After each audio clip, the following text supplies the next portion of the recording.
Olá, meus amados alunos e aqueles que seguem o nosso canal.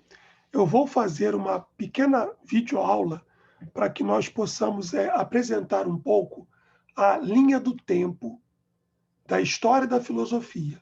A gente também vai comparar um pouco com a história, com a linha do tempo da própria história, falar um pouquinho também, né, da linha do tempo da história da arte, mas o nosso foco aqui é apresentar, a pedido de nossos alunos, uma linha do tempo da história da filosofia.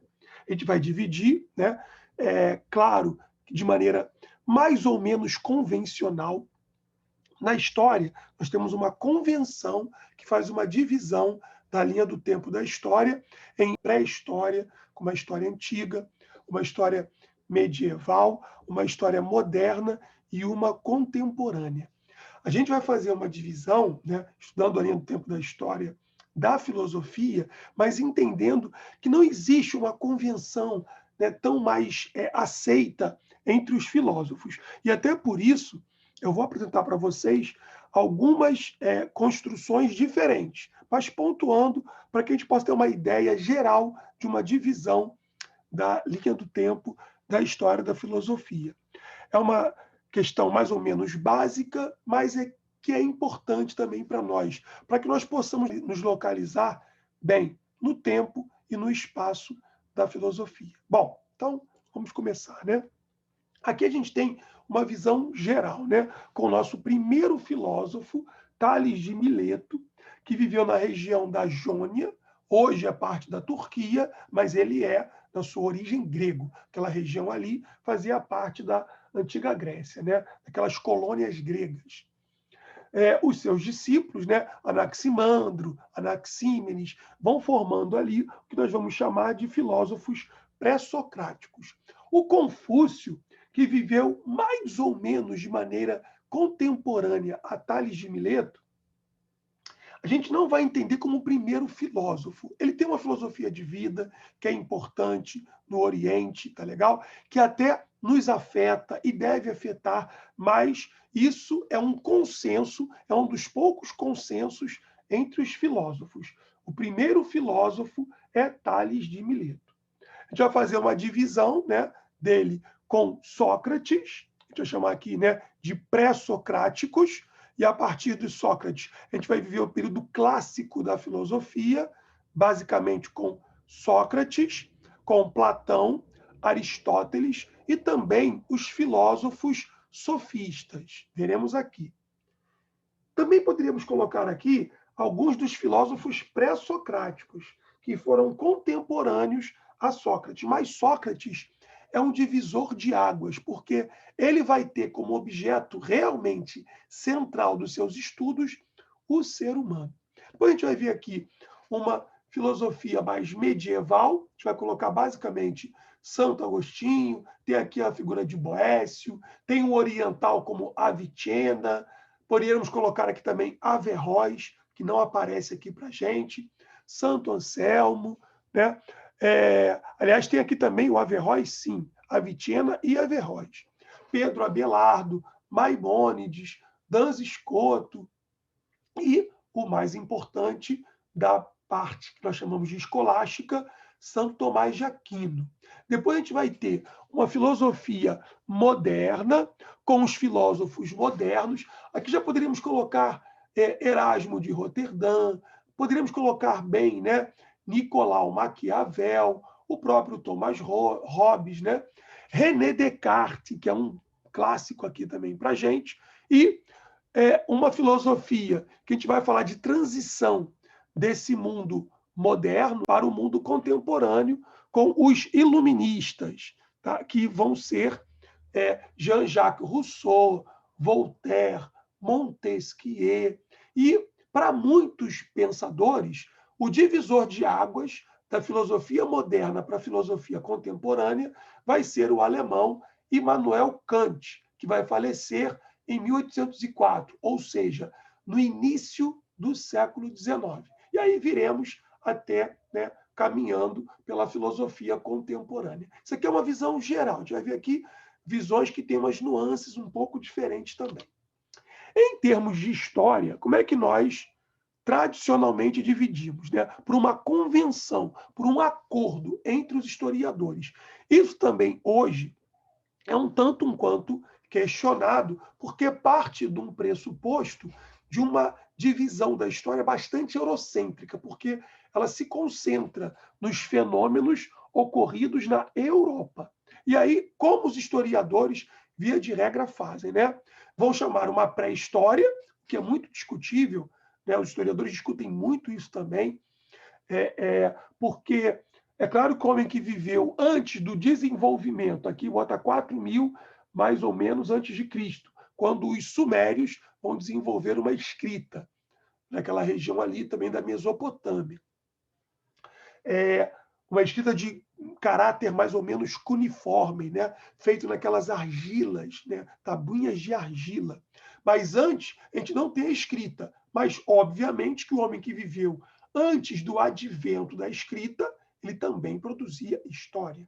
Mas a gente vai ter uma antiguidade com o desenvolvimento da escrita, mais ou menos 4.000 anos antes de Cristo, que vai até 476 depois de Cristo, com a queda do Império Romano do Ocidente. Para a filosofia, essa filosofia medieval já começa um pouco antes, basicamente porque a gente pode dizer que Santo Agostinho, ele é um filósofo que pegou ainda as partes finais, né? O ocaso do Império Romano. Ele vai falecer antes de 476 depois de Cristo. Para a história, a gente vai ter um período relativamente longo, de quase 1.000 anos, chamaremos de Idade Média. Esse termo, ele é por si só preconceituoso e foi cunhado no Renascimento cultural, aqui no início da Idade Moderna, e ele olha para esse passado que lhe é anterior, para o que nós convencionamos chamar de Idade Média, de maneira preconceituosa. Então, ele tem um certo desdém, mas a gente vai usar Idade Média, mas sem uma ideia de que é uma idade das trevas. Por favor, tá? Aqui se produziu cultura, aqui se produziu conhecimento, aqui também se produziu, né, história, arte, houve troca, houve intercâmbio cultural, houve a invenção do cheque, o arado com a ponta de ferro, houve um desenvolvimento em técnicas agrícolas, vai surgir o banco. Então, aqui tem bastante coisa que a gente pode... Uma filosofia também pujante em muitos momentos. Então, não podemos falar aqui em trevas, seria uma visão bastante preconceituosa. Mas a gente vai dividi-la em duas partes da história, tá? Uma que nós já chamaremos de Alta Idade Média, vamos pontuar ali pelo século X, XI, tá bom? E a Baixa Idade Média, que a gente vai ter na filosofia a escolástica. Depois teremos, né, a queda do Império Romano do Oriente, com a tomada de Constantinopla, e iremos até a Revolução Francesa, 1789. A Idade Contemporânea, ela vai começar com a Revolução Francesa. Nós teremos aqui diversos eventos, né, da Revolução Francesa em 1789, como a queda da Bastilha, o Grande Medo, a Declaração dos Direitos do Homem e do Cidadão, todos os eventos aqui marcando o ano de 1789. E de lá para cá, a gente vai chamar de Idade Contemporânea, o tempo que nós vivemos. Bom, então sigamos aqui com a nossa linha do tempo da filosofia, que é o nosso foco nesse encontro de hoje.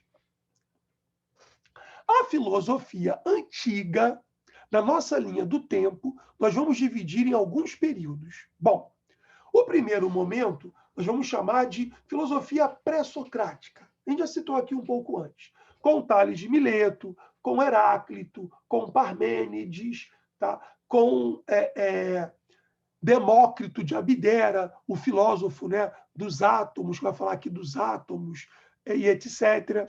Esses filósofos, eles já discutiam também questões humanas, só que eles têm uma preocupação muito maior também com as questões da natureza, tá? Com os elementos da natureza. Por exemplo, Empédocles de Agrigento, ele vai dizer que tudo que nós vemos, que nós experimentamos, né, estão passando aqui pelos 4 elementos: terra, água, ar e fogo.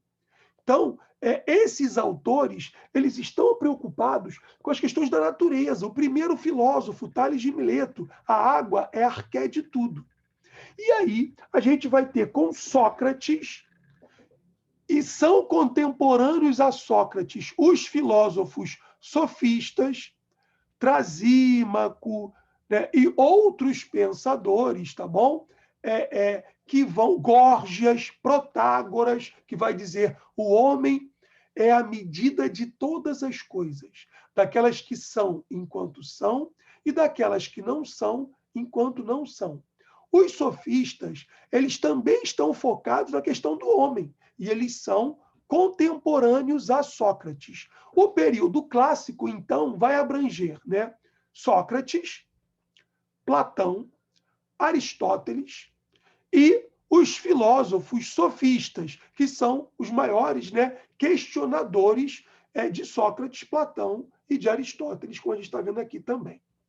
Depois, a gente vai ter um período que nós vamos chamar de período helenístico, já na parte final da história antiga, quando a Grécia já não é a grande potência do mundo antigo.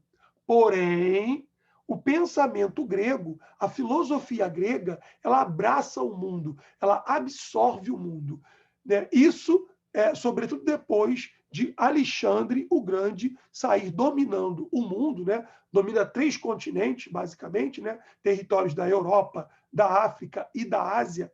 Ele chega, né, às Índias, inclusive.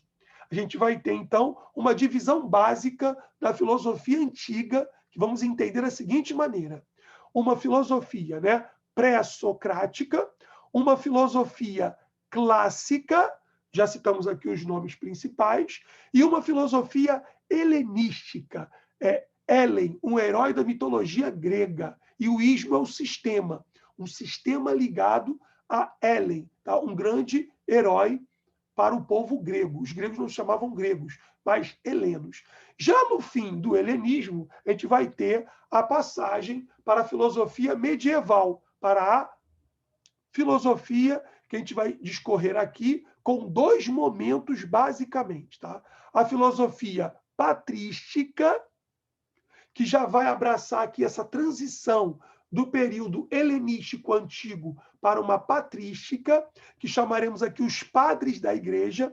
É quando a fé, né, o cristianismo, aqui essencialmente, basicamente, unicamente, podemos dizer assim, católico, ele vai ganhando força e se expandindo pelo mundo. Esse período a gente vai chamar de patrística, e o principal nome a gente vai ter Santo Agostinho, que viveu basicamente no século V depois de Cristo. Vamos estendê-lo aí até lá por volta do século X, tá? Como a grande ali patrística dos padres da igreja. Colocaremos aí também São Clemente, colocaremos aí outros pensadores, tá? O próprio Boécio, a gente pode encaixar também aqui, seriam, então, os filósofos medievais, tá? Do período da história que chamaríamos de Alta Idade Média, que vai ser da filosofia apatrística, dos padres da igreja, dos apologetas, que vão defender o cristianismo, que vai ganhando corpo, né? E conquistando o mundo. E aí chegaremos depois, na segunda fase da filosofia medieval, no que nós chamaremos de escolástica. É uma parte mais frutuosa, que tem mais pensadores, né? A gente vai ter aqui um Duns Scoto, um Pedro Abelardo, um Santo Anselmo, teremos aqui Alberto Magno, Santo Tomás de Aquino, que vai ser o grande nome, né, dessa filosofia da Baixa Idade Média, que já é a parte mais para o final da Idade Média. e que nós chamamos em filosofia de escolástica, por causa das escolas. É quando vão surgir as grandes universidades, que surgem na segunda parte da Idade Média. Isso aqui serve para desconstruir, mais um exemplo, para desconstruir a ideia de Idade das Trevas, que não é. Então, dividamos a filosofia medieval em dois momentos, tá bom? Uma que chamaremos de patrística, da Alta Idade Média, e da escolástica, que corresponde à Baixa Idade Média. Lembrando, a patrística, a Alta Idade Média. Seguimos aqui.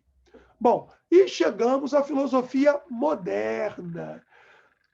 O nosso divisor de águas, tradicionalmente, é o filósofo francês René Descartes, né? Penso, logo existo. Ele é um filósofo muito importante, tem uma grande contribuição, ele é um moderno, ele tem influências medievais, sim, ele é um leitor, ele é influenciado por Santo Agostinho, mas ele já tem uns questionamentos, né, que o homem medieval, por exemplo, não teria. Claro que a gente vai ter, junto com a filosofia moderna, a filosofia do renascimento, o que na história também chamamos de renascimento cultural. É esse momento histórico que vai olhar para a Idade Média com preconceito de olhá-la como Idade das Trevas, que nós aqui já desconstruímos, por favor. Bom, esse período da filosofia moderna vai abranger, basicamente, os séculos XV, XVI, XVII, XVIII. O nosso material aqui, ele faz uma divisão para a gente. Ele bota, né, como a filosofia do Renascimento, séculos XV, XVI, basicamente, e também vai colocar aqui a filosofia empirista, moderna, com John Locke, com Francis Bacon, mais à frente, com David Hume, podemos até pensar aqui também, e o racionalismo, que vai ser basicamente o pensamento de Descartes, que vai servir para Spinoza, que vai valorizar a razão. Então, no mundo moderno, há uma disputa filosófica com duas correntes de teoria do conhecimento. De um lado, os filósofos modernos racionalistas, basicamente ligados a Descartes, e os filósofos empiristas, que tem como principal nome aqui o John Locke, um britânico.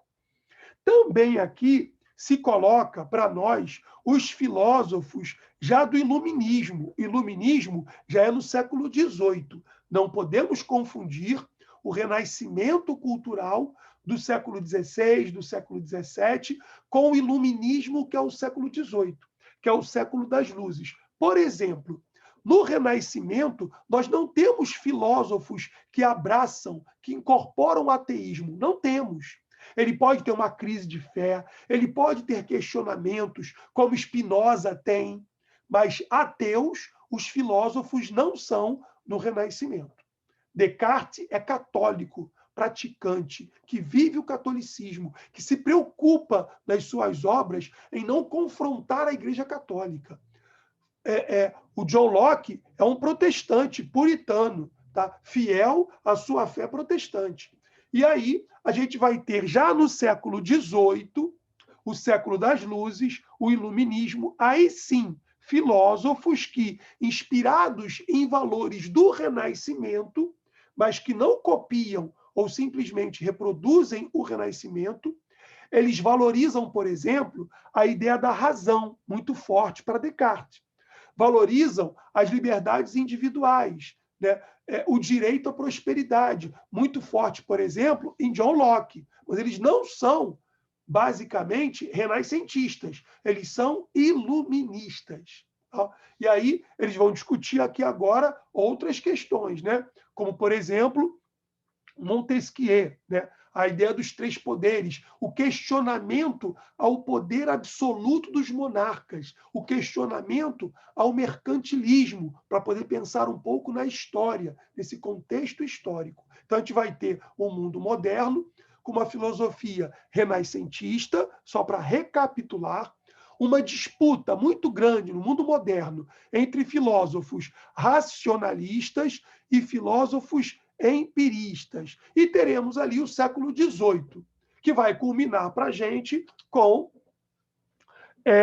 o filósofo alemão Immanuel Kant, que vai falecer em 1804, já no início, na aurora do século XIX. Aqui o nosso material divide em Filosofia Moderna 2. Aqui está um pouco diferente do que eu tenho até agora apresentado para vocês, mas sem problema. Vejamos aqui. Ele coloca, numa Moderna 2, o Iluminismo, como nós já vimos. O Iluminismo, o século das luzes, onde os homens estão se afastando muito mais da igreja. No Iluminismo, nós teremos filósofos que se apresentam de fato como ateus, como, por exemplo, Diderot e D'Alembert, que são os organizadores da enciclopédia, por exemplo. Bem, nós teremos aqui também, nessa divisão que eu apresento para vocês, com esses slides, o idealismo alemão. O idealismo alemão vai abraçar, vai colocar ali para a gente Immanuel Kant, vai colocar Hegel, vai colocar Schelling, vai colocar Schiller, perdão.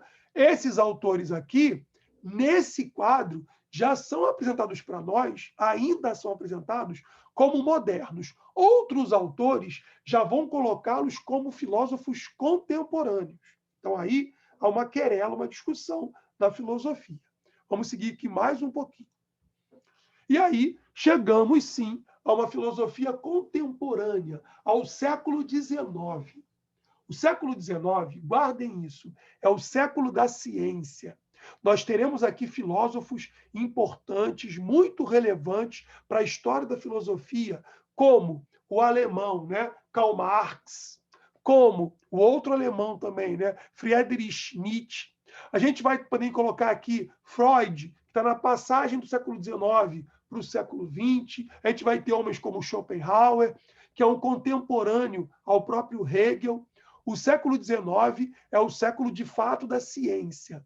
No século XIX, a gente vai ter Charles Darwin, se formos pensar aqui, o avanço da biologia, da teoria da evolução das espécies. No século XIX, aqui a coisa fica mais claro o embate. Ou você é efetivamente um cientista, ou você tende a ser um religioso.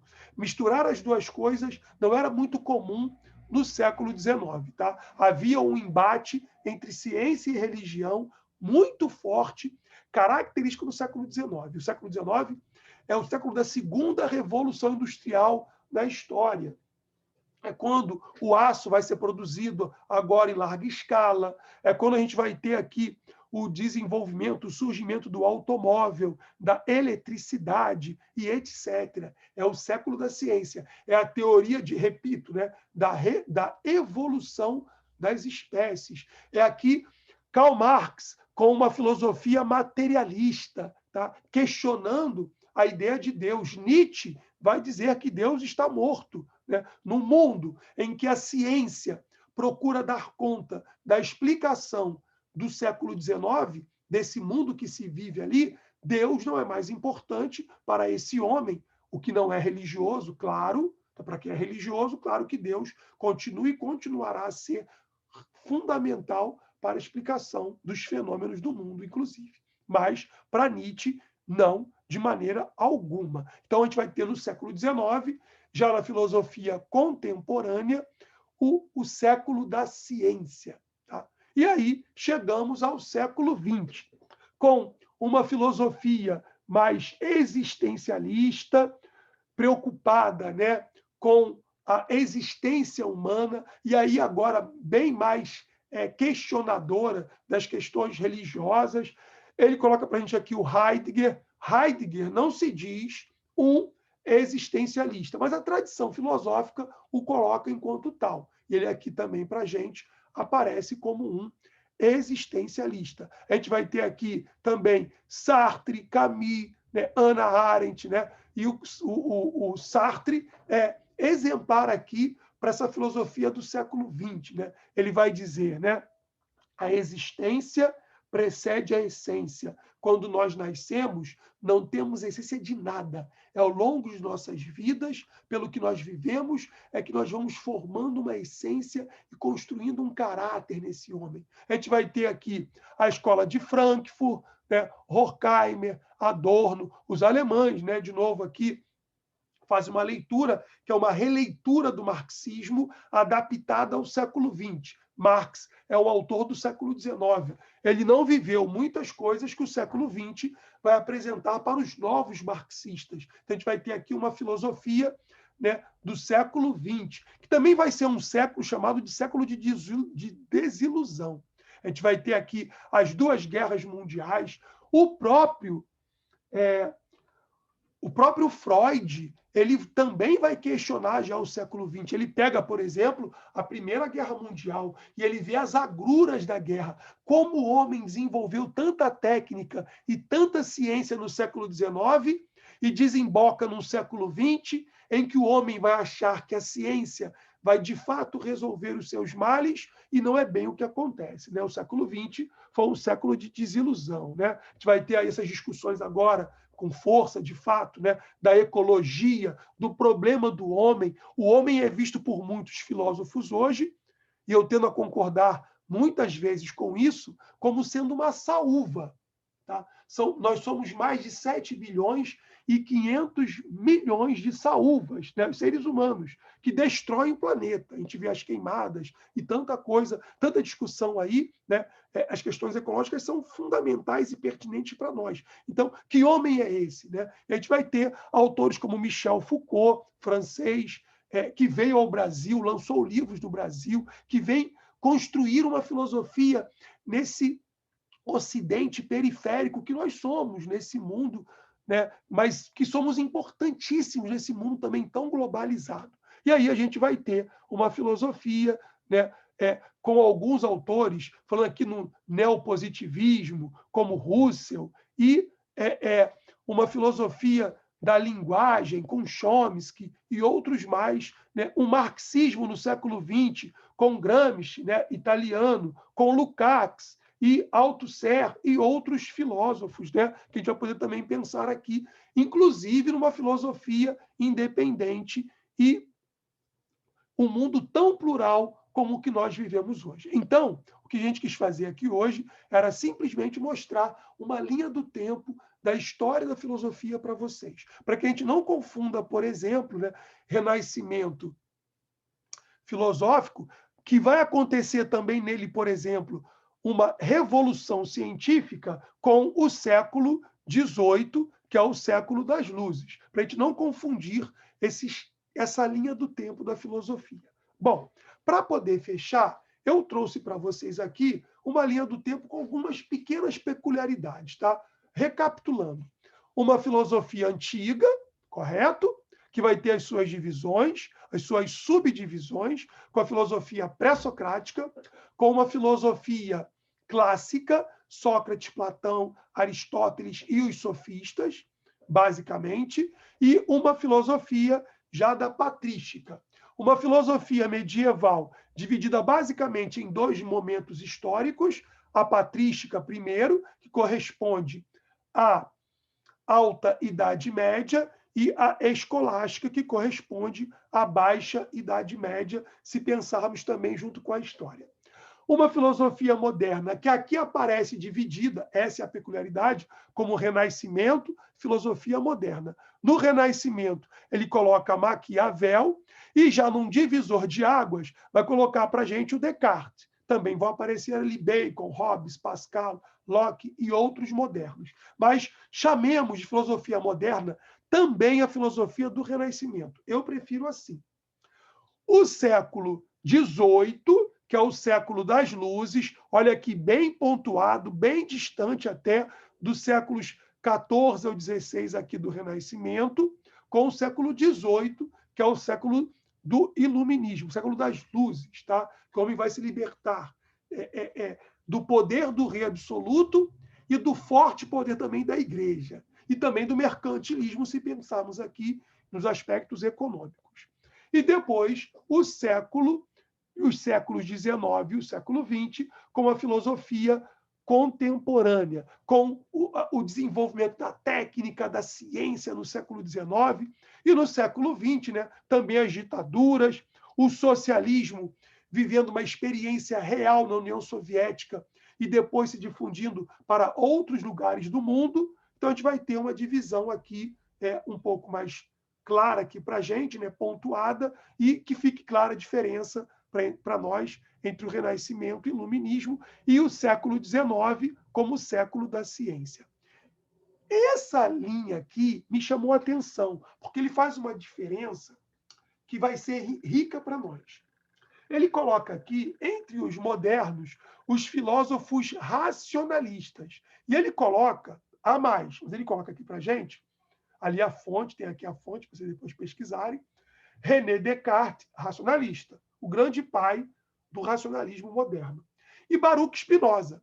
Repare que quando ele puxa aqui para uma filosofia que já vem para o mundo contemporâneo, que ele coloca aqui como moderno para a gente, com Kant, a cor muda, porque Kant é um crítico, né? Kant a gente vai chamar de criticista, né? Ele faz o criticismo kantiano. Ele vai falar assim, em um criticismo kantiano. Por quê?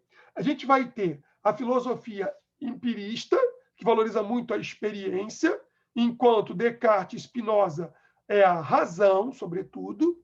A gente vai ter aqui Locke e Hume como empiristas.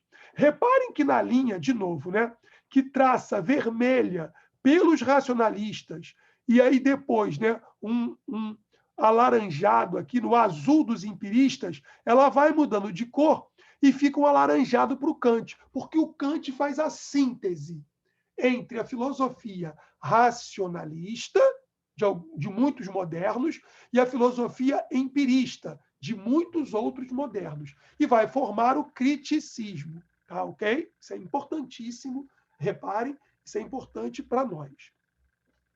Bom, depois teremos também aqui os contratualistas, vamos falar do contrato. O poder do governante não vem de Deus, mas de um contrato firmado entre os homens, entre a sociedade. A gente vai ter Thomas Hobbes, um contratualista, John Locke, que também é empirista e também contratualista, Montesquieu, o homem dos três poderes do iluminismo, né? O poder executivo, legislativo e o judiciário, e o Jean-Jacques Rousseau, que também é outro contratualista. O Rousseau, ele vai começar também a abrir as portas para um pensamento mais socialista. É Rousseau quem vai dizer: o poder emana do povo e deve ser exercido para o bem do povo também. E depois teremos uma filosofia materialista, que vai negar a transcendência já com Karl Marx. Por fim, nós vamos agora fechar com esse breve slide que mostra um pouco da linha do tempo da história da arte, né? É uma história da arte da pré-história, se produz arte, como o homem pode fazer aqui, sem o texto escrito, mas a iconografia, a pintura, ela também é um tipo de escrita, também se escreve pela imagem, a gente fala de iconografia. É como faziam os homens, né, com as suas pinturas rupestres. Há várias teorias que vão explicar a essência das teorias das pinturas rupestres também. Vale pesquisar.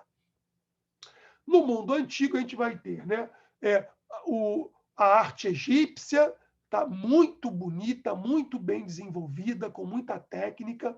No nosso canal, nós temos uma videoaula que explica e procura focar na história da arte do Egito. Então, depois vocês busquem, nosso canal também tem material para isso.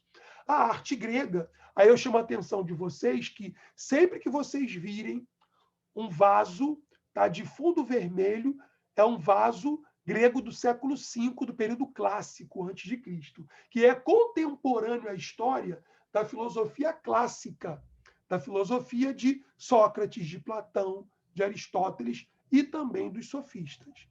A filosofia medieval, com uma arte românica, uma arte gótica, que procura se elevar, né, para alcançar os céus, porque ela se faz também muito para Deus.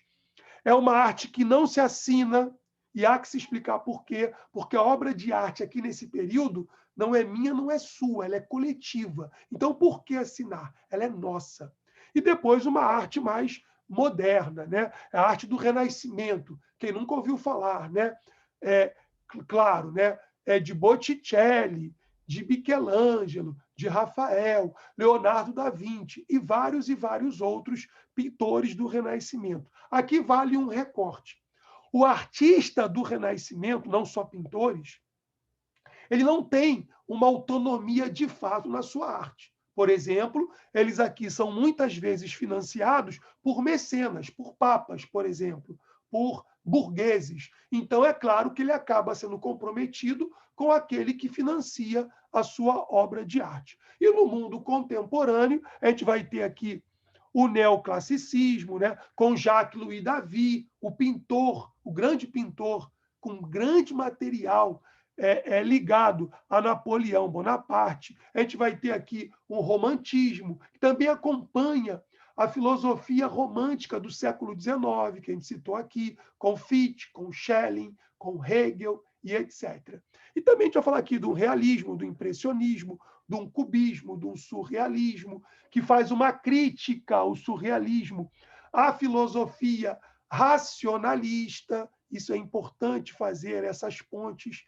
E assim a gente vai fechando a nossa videoaula que buscou, né, fazer um apanhado mais ou menos geral da linha do tempo da história da filosofia, passando um pouco na história, na linha do tempo da história da humanidade e também um pouco na história da arte. Espero que tenham gostado, que tenham aprendido alguma coisa, isso é que é o mais importante. E no mais, dar um like e se inscrever no nosso canal. Um grande abraço e tchau, tchau. Até a nossa próxima videoaula.